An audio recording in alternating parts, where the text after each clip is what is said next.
नमस्कार, मैं सुनील आप सभी का एजुकेशन प्रभा यूट्यूब चैनल पर हार्दिक स्वागत करता हूं। आज मैं फिर से उपस्थित हूं दर्शन अर्थात फिलोसॉफी की कक्षा में और बेहद इंटरेस्टिंग टॉपिक है नेचुरलिज्म अर्थात प्रकृतिवाद। प्रकृतिवाद जैसे कि नाम से स्पष्ट है कि प्रकृति ये सब कुछ प्रकृति पर आधारित है।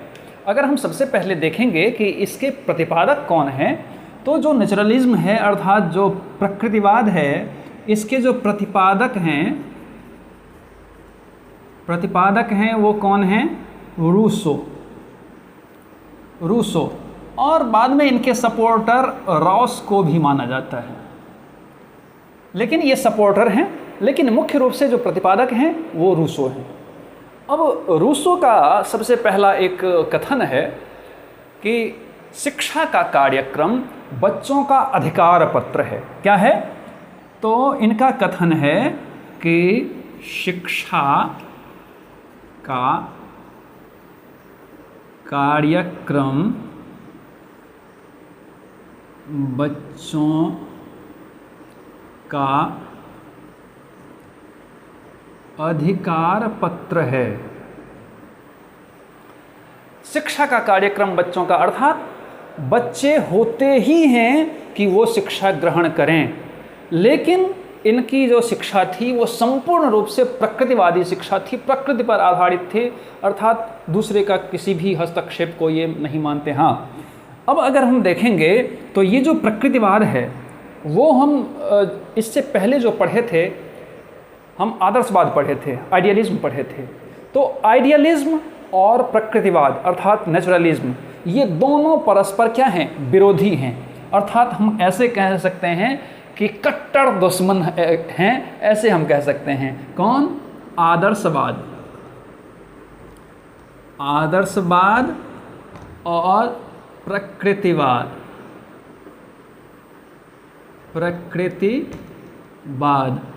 ये दोनों क्या हैं? आपस में बिल्कुल दुश्मन हैं। अर्थात दुश्मन हम इसलिए कह रहे हैं कि जो ये मानते हैं वो ये नहीं मानते हैं, जो ये मानते हैं वो नहीं मानते हैं। तो अगर हम देखेंगे तो सबसे पहले तो आदर्शवाद ही आया, बहुत बाद में प्रकृतिवाद आया है।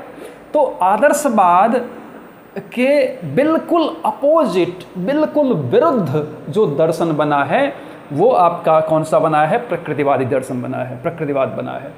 तो हम ऐसा कह सकते हैं कि जैसे इसमें आप देखेंगे कि आदर्शवादी शिक्षा में क्या थी कि आध्यात्मिकता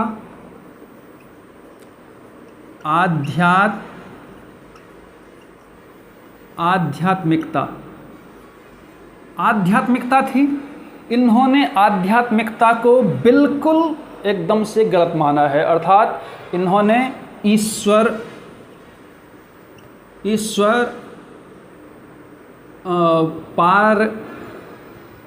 पारलौकिक आत्मा विचार ये सब कुछ भी नहीं माना है। इसमें ईश्वर को मानता था, इसमें पारलौकिक विचारधारा को मानता था, इसमें आध्यात्मिकता बहुत प्रमुख था। किसमें? आदर्शवादी विचारधारा में। लेकिन ये न ईश्वर को मानता है, न पारलौकिक कोई तत्व है इस प्रकार को मानता है, न आध्यात्मिक कोई तत्व को मानता है। तो ये तत्व किस तत्व को मानता है? तो ये केवल और केवल प्रकृति से संबंधित तत्व को मानता है। तो इनको एक प्रकार से विज्ञानवादी भी कहा जाता है। हालांकि इनको क्या कहा जाता है? विज्ञानवादी भी कहा जाता है। लेकिन विज्ञान में भी ये अपने तरह के विज्ञान है। कौन सा विज्ञान? तो जो प्रकृति से संबंधित ज्ञान हो, क्योंकि इनका कहना था कि प्रकृति अपने आप में ही विज्ञान है, इसीलिए कोई दूसरा विज्ञान नहीं होता भैया। ये दूसरा विज्ञान क्या है? कुछ नहीं है। प्रकृति से संबंधित जो ज्ञान है, प्रकृति से संबंधित विज्ञान, प्रकृति से संबंधित विज्ञान को ही मात्र विज्ञान मानते हैं। बाकी कोई भी विज्ञान कुछ भी नहीं है, न पारलौकिक है, न कोई सत्ता है, न कोई विचारधारा है, न कुछ भी है, कुछ भी नहीं है इनकी नज़र में। ये कहते हैं कि ये विज्ञान ही सब कुछ है, क्या प्रकृति ये सब कुछ है। तो इसी क्रम में ये जब प्रकृति से संबंधित ज्ञान को ही विज्ञान माना है, तो इन्होंने क्या माना है? प्रकृति जन्य सत्ता को ही क्या किया है? स्वीकार्य किया है। इन्होंने केवल प्रकृतिजन्य जो सत्ता है सिर्फ और सिर्फ उसी को स्वीकारा है, बाद बाकी कुछ भी नहीं। इन्होंने किसी भी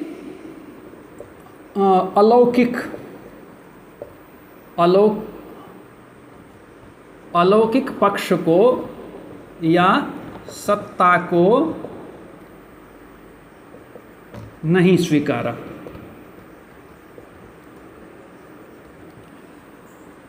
इनके द्वारा किसी भी अलौकिक परलौकिक विद्या को या सत्ता को इन्होंने बिल्कुल स्वीकार नहीं किया है। अब किसी भी दर्शन में आप देखेंगे तो तीन चीज़ें बहुत ज़्यादा मायने रखता है। क्या क्या? तत्व मीमांसा, ज्ञान मीमांसा और आचार मीमांसा। हम उसको देखते हैं अब। तो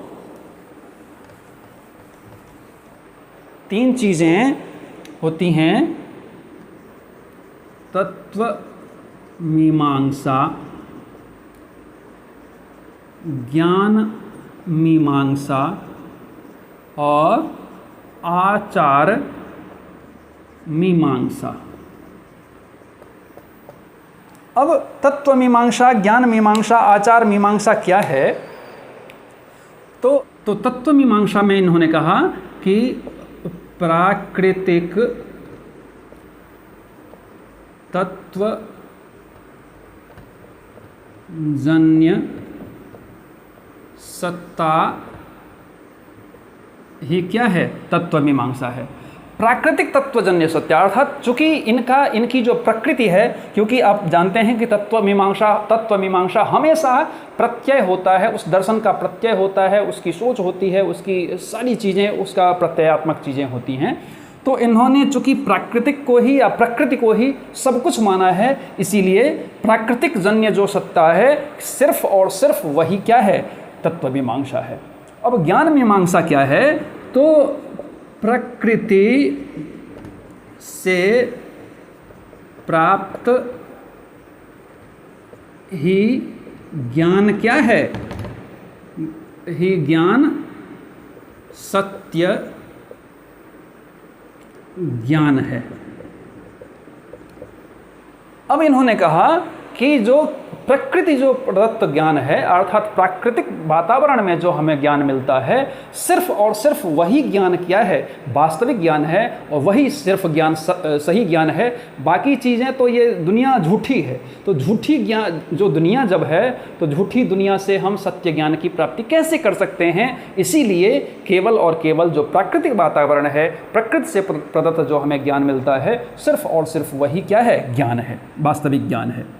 अब जो इनका आचार मीमांसा है वो है प्रकृति के माध्यम से मनुष्य को सुखी बनाना। प्रकृति के माध्यम से ही मनुष्य को सुखी बनाया जा सकता है, दूसरा कोई रास्ता नहीं है। इसीलिए मानव को अगर सुखी बनाना है तो आपको क्या करना होगा? प्रकृति में छोड़ देना होगा। प्रकृति में अगर छोड़ देंगे तो मानव खुद ब खुद क्या करेगा? प्रकृति से सीखेगा, और सीख करके खुद उसको ज्ञान होगा, और ज्ञान हो करके फिर वो अपने जीवन को सुखी बनाया लेगा। अब अगर देखेंगे तो ये कुछ विरोधी भी थे। विरोधी क्या चीज़ के थे? तो हम देखेंगे विरोधी। अब विरोधी किस चीज़ के थे? तो हम देखेंगे कि ये विद्यालय, फिर शिक्षक, फिर पाठ्यक्रम, फिर समय सारणी, फिर परीक्षा पद्धति,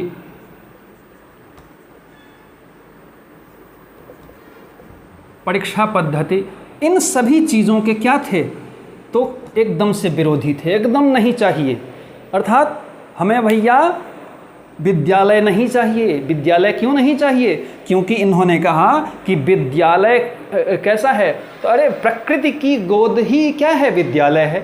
प्रकृति के गोद में बच्चा सीखता है, तो विद्यालय की क्या आवश्यकता। ये झूठ मूठ का दिखावा क्या ज़रूरी है कि आप झूठ मूठ का एक भवन बना दो, कुछ ये कर दो, वो कर दो, ऐसा कुछ भी नहीं है। अर्थात इनके हिसाब से ये जो विद्यालय है वो कुछ भी नहीं, केवल प्रकृति की गोद ही क्या है, विद्यालय है।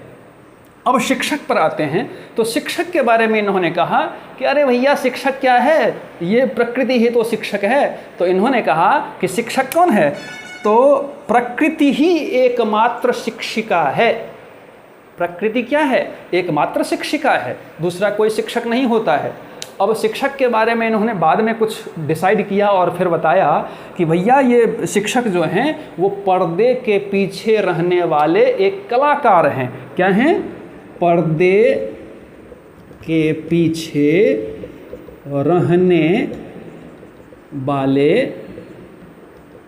एक कलाकार।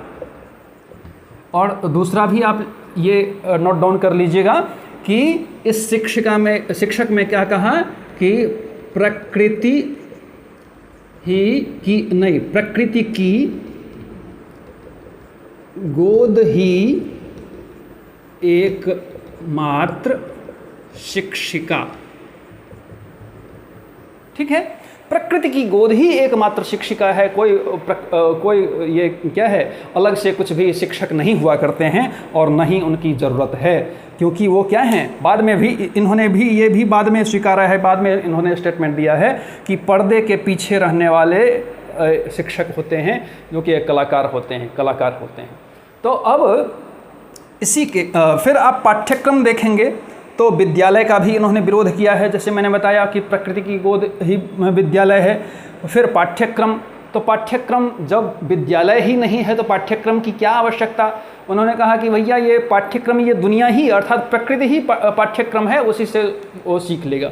ऐसा मुझे प्रतीत होता है, ऐसा हम कह नहीं रहे हैं, ऐसा मुझे प्रतीत होता है कि ये जो रूसो महोदय थे, इनके जो गर्लफ्रेंड थे इनसे ब्रेकअप हो गया था। अब इनसे जब ब्रेकअप हो गया था तो ये बिल्कुल टूट गए थे। अब टूट गए थे तो इनको दुनियादारी से कोई सरोकार नहीं रह गया। न भैया किसी से हमें मतलब है, न तुमसे कोई मतलब है, न दुनिया कोई है, न हम कोई हैं। इसीलिए आप देखेंगे तो इन्होंने एक कहा है, शिक्षक के बारे में इन्होंने कहा है कि शिक्षक क्या है, कुछ भी नहीं है। शिक्षक तो एक कलाकार है जो कि पर्दे के पीछे रहता है। अब इन्होंने एक चीज़ और भी कहा कि ये पूरा समाज जो है वो दूषित है, पूरा समाज ये दूषित है और उस समाज का ही एक अंग क्या है, शिक्षक है। तो जब शिक्षक भी उस समाज का, उस दूषित समाज का ही अंग है, तो वो शुद्ध कैसे हो सकता है, अर्थात शिक्षक शुद्ध कैसे हो सकता है। और जब शिक्षक ही शुद्ध नहीं होगा तो वो बच्चे को कैसे शुद्ध कर सकता है। ये बहुत इम्पॉर्टेंट है, आप स्टेटमेंट को ध्यान से इसको पढ़ करके लिख लीजिएगा। उनका स्टेटमेंट है कि ये पूरा समाज क्या है, दूषित है।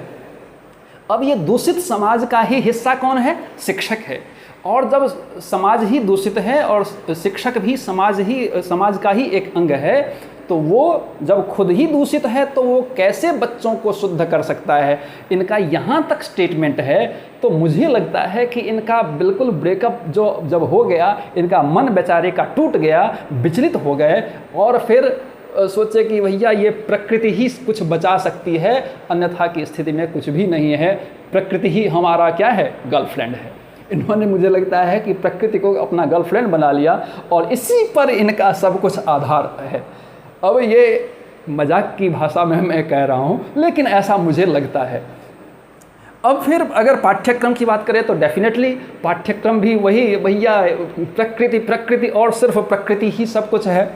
फिर समय सारणी, जब पाठ्यक्रम ही नहीं है तो समय सारणी क्या। इन्होंने कहा कि भैया ये जो समय सारणी है ना, बच्चा खुद भी सीख लेगा जब, तो समय सारणी का क्या मतलब। वो जब खुद ही, अब इनका कहना था कि बच्चा सीखता कैसे है, तो बच्चा सीखता ऐसे है, अगर मान लीजिए कि कोई आग कहीं पर जल रहा है, अब जब बच्चा जाएगा और उसमें आग में हाथ डालेगा, उसको क्या लगेगा, एकदम से हाथ जल जाएगा, तो हाथ जल जाएगा तो हाथ को खींचेगा और फिर वो दूसरी बार क्या करेगा, वो हाथ नहीं डालेगा आग में। इस प्रकार से इनका शिक्षण पद्धति है एक प्रकार से। तो इसलिए मुझे लगता है कि ये बहुत ज़्यादा क्या थे, तो थोड़ा बहुत ब्रेकअप तो हुआ ही था इनका ज़रूर। तो फिर आप देखेंगे कि परीक्षा पद्धति, भैया जब पाठ्यक्रम को ही नहीं मानते हैं, शिक्षक को ही नहीं मानते हैं, विद्यालय को ही नहीं मानते हैं, तो परीक्षा पद्धति को क्यों मानेंगे। तो इनका जो ये माने किस चीज़ को, तो शिक्षण विधि को। अब लीजिए, अब ये शिक्षण विधि को माने, किसको माने, शिक्षण विधि को माने। अब शिक्षण विधि को जब माने तो इन्होंने कहा कि सब कुछ क्या है, बच्चा खुद से सीखेगा। जैसे कि शिक्षण विधि में आप घुड़सवारी को ले लीजिए, घुड़सवारी को ले लीजिए, हस्तकला को ले लीजिए, हस्तकला को ले लीजिए, शिल्पकला को ले लीजिए, कढ़ाई बुनाई को ले लीजिए,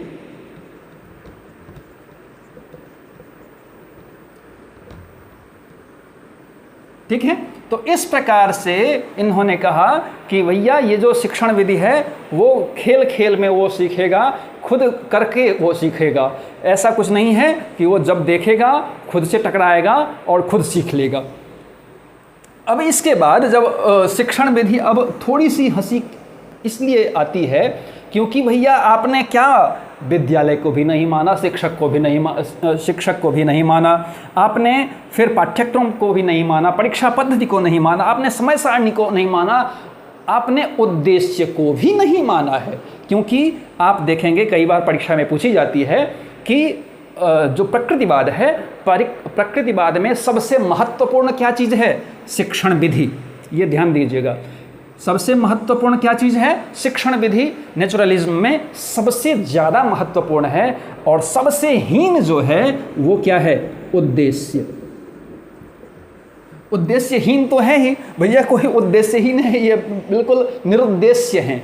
तो निरुद्देश्य हैं इसलिए सबसे हीन क्या है, इनका उद्देश्य सबसे हीन है। और सबसे शिक्षण विधि मुझे लगता है कि इनका स्ट्रॉन्ग पद्धति इसलिए है क्योंकि करके सीखना, अपना कुछ जीने के लिए कर लेना ही इनका मुख्य रूप से रहा है। इसी के कारण से शिक्षण विधि इनका सर्वोपरि रहा है। लेकिन मेरा मानना है कि भैया जब आप कुछ भी विद्यालय को नहीं मान रहे हैं, शिक्षक को नहीं मान रहे हैं, पाठ्यक्रम को नहीं मान रहे हैं, समय सारणी को नहीं मान रहे हैं, परीक्षा पद्धति को नहीं मान रहे हैं, तो शिक्षण विधि को क्यों मानेंगे भैया, आप उसको भी छोड़ दीजिए।